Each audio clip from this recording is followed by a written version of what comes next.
In a significant escalation of the ongoing conflict, Israel's security cabinet has approved a plan to capture Gaza, according to an Israeli official. This development comes amidst a wave of violence that has gripped the region, raising fears of a wider military confrontation. The situation in Gaza is already dire, with a humanitarian crisis looming. This latest move by Israel raises serious questions about the potential for civilian casualties and the long-term consequences for the region. Former President Donald Trump has once again sparked controversy, this time with a proposal to reopen Alcatraz prison.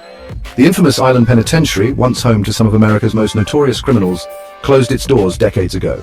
Trump's suggestion has been met with skepticism and criticism, with many questioning its feasibility and historical sensitivity. We'll examine the logistical challenges, the potential costs, and the ethical implications of reopening Alcatraz. Tensions between Ukraine and Russia continue to escalate, with Ukraine claiming a successful strike on a military airfield in Russia's Kursk region. This alleged attack comes amidst reports of a fresh incursion by Russian forces into Ukrainian territory. The situation on the ground remains fluid and dangerous, with both sides accusing the other of aggression. We'll analyze the latest developments in the conflict and their implications for the region and the world. Investigative journalism plays a crucial role in holding power to account and exposing wrongdoing. This year's Pulitzer Prizes highlight the importance of this work, with Reuters winning for its groundbreaking investigation into the fentanyl crisis. The investigation exposed the deadly trade in fentanyl, a powerful synthetic opioid, and its devastating impact on communities across the United States. We'll delve into the findings of this award-winning reporting and its significance in the fight against the opioid epidemic. In a move that has sent shockwaves through the Pentagon, U.S. Defense Secretary Hegseth has announced plans to drastically reduce the number of four-star generals and admirals. This unprecedented move is part of a larger effort to streamline the military and cut costs. Critics argue that this move could undermine military readiness and experience, while proponents argue that it will lead to a more efficient and agile force. We'll examine the potential consequences of this controversial decision.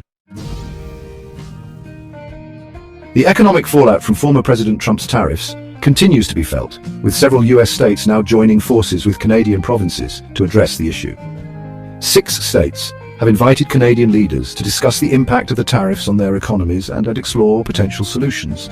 This unprecedented collaboration highlights the growing frustration with the tariffs and their impact on businesses and consumers on both sides of the border. We'll examine the potential outcomes of these discussions and the future of trade relations between the US and Canada. A Canadian courtroom has become the setting for a disturbing case that has shaken the world of junior hockey. E.M., a young woman, delivered emotional testimony detailing the alleged sexual assault she endured at the hands of former players from Canada's World Junior team. The case has sparked outrage and calls for accountability, shining a light on the issue of sexual violence in sports. We'll provide a sensitive overview of the ongoing trial and its broader implications for athlete safety and culture. That's all for today's top-breaking news stories. We've covered a lot of ground tonight, from international crises to domestic policy debates and impactful court cases. It's more important than ever to stay informed and engaged with the events shaping our world.